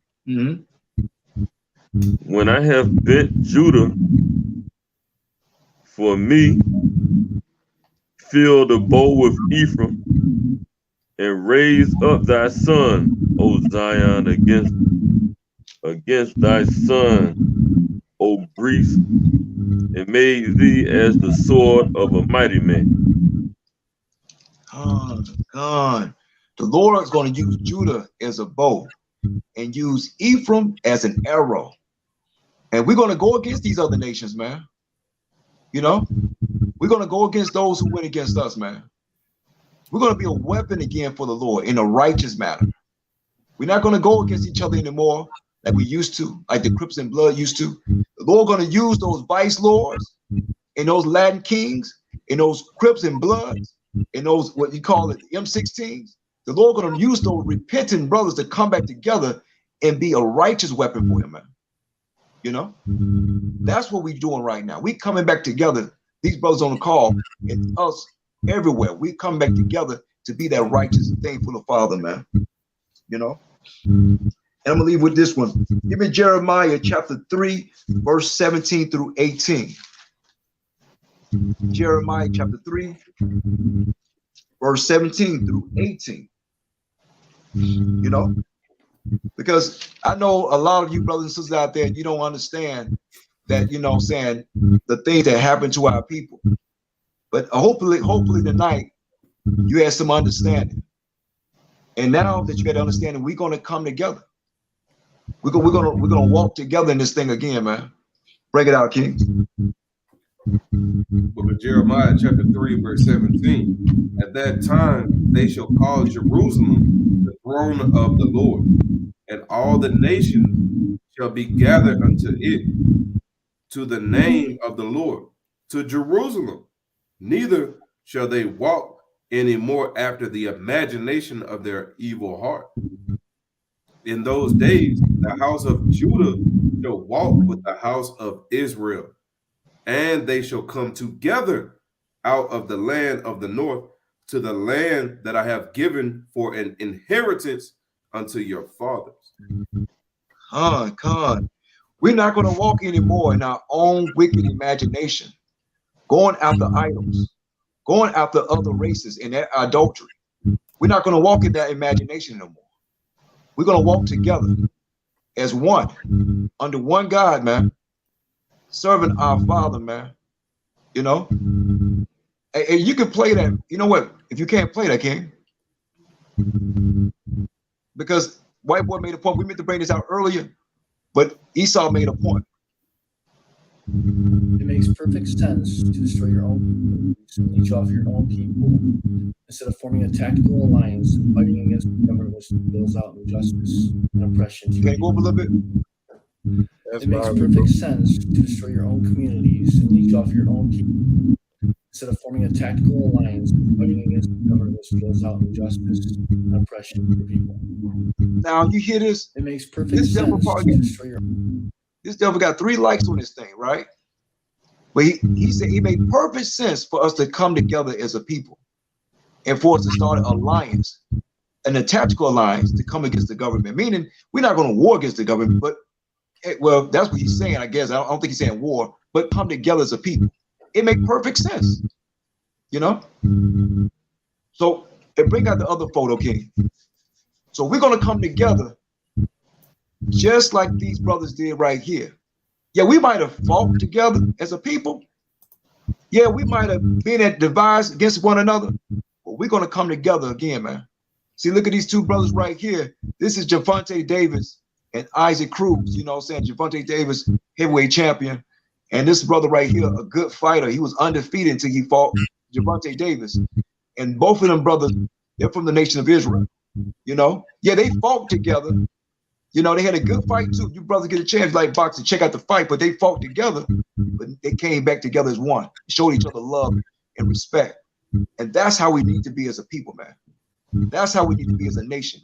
We fought together, but now we can come back together and walk together again, man, as one, you know? And with that, Israel, my name is Brother Yakub. Brother Benaiah. Brother Ananias. Brother Baya. Hey, thank you, Israel, for being on the call tonight. And with love and respect, brothers, we're going to say shalom. Shalom. Shalom.